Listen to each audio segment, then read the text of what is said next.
Isa lang muna. Putang ina mo ka. Pero ilan kaya niyan?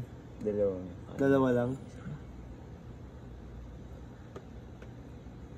Ganda ng camera ko, men. Sige, Okay, go.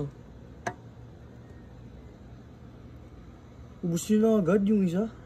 Di man tinutunaw niya siya. Tinutunaw niya. Men, hindi niya na yata kakainin isa. Kanya yun, pag naramdaman niya yung gumalaw eh. Wait mo lang. Nagtutorque na siya eh. Hindi, pag gumalaw yan, hindi gumagalaw ng ipis eh. Pag gumalaw yan, Habol yan. habulin niya. Yan. Pero hindi niya pa ubus yung isa eh.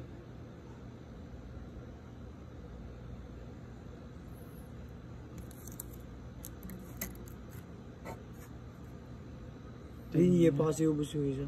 Hindi may kaya yung dalawa. Pinapakan niya dalawang beses. Kasi maliit na yung ipis sa kanya. Nagtutorque na siya, men. Pero ano kakainin niya din yan?